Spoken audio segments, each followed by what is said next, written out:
wanatoa kafara za damu kwa kusababisha ajali mbaya. Wakati wa usiku, wanafukua maiti usiku ili kutimiza maagano yao. Lakini kabla hatujaendelea na kisa hiki, tafadhali nisaidie kulike video hii, kisha subscribe ili usipitwe na simulizi nyingi nzuri zijazo na za kusisimua. Pia niandikie maoni yako juu ya simulizi hii. Sasa bila kupoteza muda, tuianze simulizi yetu. Bakari na Recho walikuwa ni vijana waliopendana kwa dhati, wakiishi pamoja. Lakini katika mapenzi yao, umaskini uliokithiri ulikuwa ukiwaandama. Hawakuwa na pesa za kutosha kwa ajili ya kukidhi mahitaji yao. Maisha yao yalikuwa ya kuungaunga kiasi kwamba hata kulipa kodi ya chumba chao kimoja cha 20,000 kwa mwezi ilikuwa ni kazi ngumu sana kwao. Kila siku walijitahidi kupambana mtaani, lakini kila biashara ndogo walioifanya ilikuwa inafeli na kufia mikononi mwao. Walikuwa wana madeni kila kona ya mtaa. Siku moja wakiwa wamekaa chumbani kwao, Recho alimtazama Bakari, akashusha pumzi na kusema, "Mume wangu, mimi siwezi kuendelea kuishi maisha ya namna hii. Umaskini huu utatuua tukiwa wadogo. Kuna mganga mmoja nimesikia habari zake. Watu wanasema amewasaidia wengi kupata mafanikio. Twende na sisi, tuondokane na hii fedhea." Bakari alishtuka, akamtazama mkewe kwa mshangao na kukataa katakata. "Recho, mambo ya waganga mimi sitaki. Tunaweza kupambana na Mungu atatufungulia milango mingine, lakini sio kwenda kwa washirikina." Recho alimkazia macho Bakari na kusema, "Kama hutaki twende, basi mimi naondoka. Siwezi kuendelea kuishi maisha haya." Bakari alijikuta yupo kwenye wakati mgumu wa kufanya maamuzi. Hakutaka kumpoteza mtu anayempenda. Alitulia kwa muda, kisha akaitika kwa unyonge, "Sawa, nimekubali. Twende huko unakosema." Siku iliyofuata, alfajiri na mapema, walianza safari ya kuelekea kwa mganga. Walipofika, mganga aliwatazama kwa muda mrefu bila kusema neno, kisha akacheka na kusema, "Mmekuja kutafuta utajiri? Je, mtaweza masharti?" Bakari alitetemeka, lakini Recho akamshika mkono kwa nguvu na kumtazama mganga kwa ujasiri. "Ndiyo babu, tutaweza." Mganga alichukua dawa fulani hivi na kuwapa wanywe. Kisha akaanza kuwapa masharti ya utajiri. Sharti la kwanza: kila mwisho wa mwaka, saa 6 kamili za usiku, lazima muende barabarani mkasababishe ajali. Mtapaka dawa hii usoni ili watu wasiweze kuwaona. Kisha mtaimwaga dawa nyingine kwenye barabara. Gari lolote litakalopita hapo litapata ajali mbaya, na damu ya watu itakuwa ndio chakula cha utajiri wenu. Recho na Bakari walitazamana kwa mshtuko, lakini mganga hakuwapa nafasi ya kuongeza neno. Aliendelea kutoa sharti la pili: lazima muvizie watu wanaozika ndugu zao. Usiku wa siku ya 7 tangu mazishi, mtaenda kufukua mwili ule na kuutoa kaburini.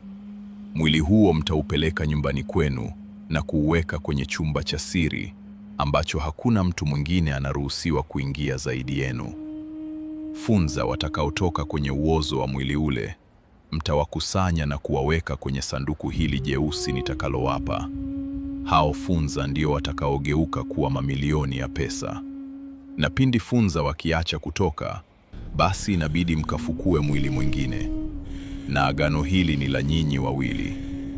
Siku ya sadaka ya ajali au siku ya kwenda kufukua miili makaburini, lazima muwepo wote. Akikosekana mmoja wenu, dawa hizi zitakataa kufanya kazi na utajiri wenu utayeyuka kama moshi. Kisha Mganga aliendelea kwa kusema, na kuhusu ile sadaka ya damu barabarani, lazima ifanyike ndani ya muda, bila kuchelewa hata dakika moja.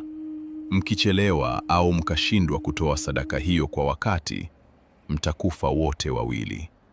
Bakari aliogopa kusikia hivyo, jasho likimtiririka. Lakini Recho kwake ilikuwa ni kawaida tu. Hakuonyesha hofu yoyote ile. Walichukua lile sanduku jeusi na dawa, kisha wakaanza safari ya kurudi.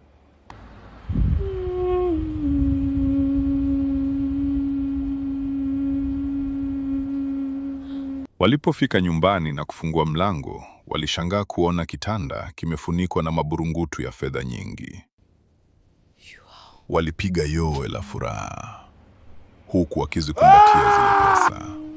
Hawakupoteza muda. Siku hiyo hiyo walipakia virago vyao vichache na kuondoka bila kumwaga mtu yoyote. Walikwenda kununua jumba la kifahari na kuanza maisha ya mapya. Siku chache baadaye, muda wa kafara ya damu ulikuwa umefika.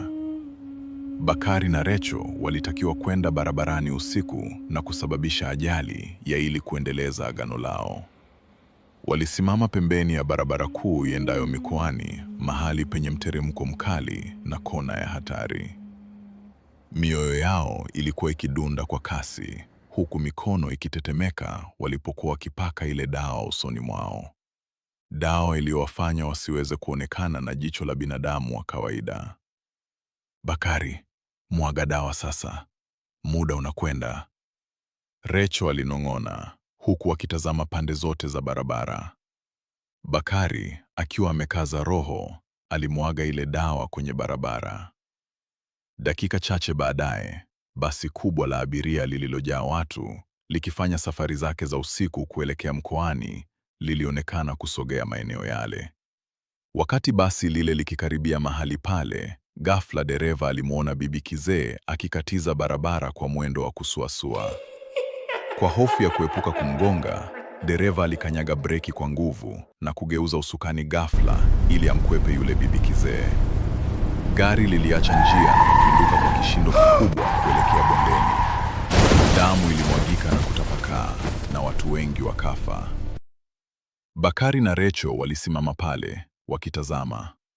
Waligeuka na kutokomea gizani, wakiwa wamekamilisha kazi yao ya kwanza kwa ufanisi. Siku iliyofuata, walienda katika hospitali kubwa ya mkoa, wakifizia watu wanaochukua miili ya ndugu zao mochwari na kuwafuatilia hadi wanapozika. Zilipopita siku 7, usiku wa manane, wapenzi hao walirudi makaburini wakiwa na majembe. Walichimba kwa haraka, jasho likiwatoka. Kisha walilifungua jeneza lile. Harufu kali ilitoka, lakini hawakujali. Wakautoa ule mwili na kuondoka nao kuuweka kwenye chumba chao cha siri. Siku iliyofuata, walipofungua mlango, walikuta mwili ule ukiwa umejaa maelfu ya funza waliokuwa wakitoka kutoka katika ile maiti.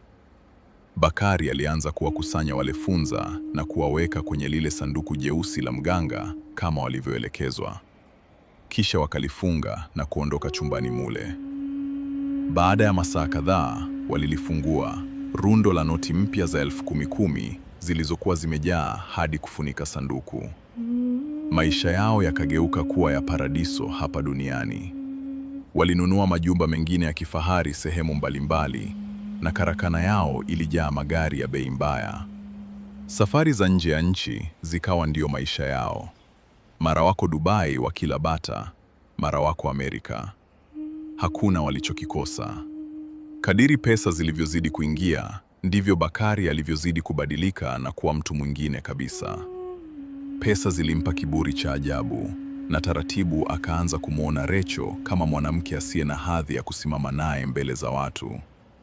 Bakari akawa na wanawake wengi nje, warembo wa mjini. Alikuwa anarudi nyumbani usiku wa manane akiwa amelewa chakari, na kila Recho alipojaribu kumuuliza, aliambulia kipigo. Mwaka mwingine ulipinduka. Siku ya kafara iliwadia. Kwa kawaida, siku kama hii, Bakari na Recho walitakiwa kuwa pamoja ndani ya nyumba, wakijiandaa. Lakini mambo yalikuwa ni tofauti. Hadi kufikia saa 6 za usiku, Recho alikuwa peke yake nyumbani. Alimpigia Bakari simu zaidi ya mara 20, lakini haikupokelewa. Hofu ilimtawala, akijua fika kuwa wataingia kwenye matatizo makubwa endapo usiku utaisha bila kafara kutolewa kwa wakati. Ilipotimu saa 7 usiku, Bakari alirudi. Lakini hakurudi peke yake, bali alirudi na mwanamke mwingine wakiwa wamelewa. Recho alihisi moyo wake ukipasuka vipande vipande. Hasira ilimlipuka, akamvamia yule mwanamke na kuanza kumsukuma atoke nje ya nyumba yake. Pulukushani ikawa kubwa. Bakari alimsukuma Recho kwa nguvu na kupelekea kuanguka chini vibaya na kufa hapo hapo. Yule mchepuko, kuona damu inachuruzika na Recho hageuki, alitimua mbio, akimwachia Bakari msala wake. Bakari alizinduka kidogo kutoka kwenye ulevi, lakini kabla hata hajamgusa mkewe, ghafla, majini watatu wa kutisha, wakiwa kwenye mavazi meusi yalimtokea. Sauti zao zilikuwa kama radi. Damu! Tunataka damu sasa. La sivyo, unakufa wewe. Bakari alishtuka, akili ikamrudia kwa hofu. Akakumbuka kuwa leo ni siku ya kutoa kafara. Alikimbia kuelekea barabarani peke yake, kisha akamwaga ile dawa. Lakini dawa haikufanya kazi, kwani magari yalipita salama kana kwamba hakuna kitu. Agano lilikuwa limevunjika kwa sababu Recho haukuwepo. Akiwa na kiwewe, Bakari alikimbia kurudi nyumbani kwa hofu, huku akiwaza, labda akichukua lile sanduku la pesa na kukimbilia nchi za nje, yale majini hayatoweza kumfuata. Alikimbilia kile chumba cha siri. Alipoingia ndani, alikuta chumba kizima kimejaa damu nzito inayotiririka kutoka kuta zote hadi dari. Wale majini matatu wakamtokea tena. Muda wako umekwisha, na roho yako sasa ni yetu, walisema kwa sauti ya kutisha.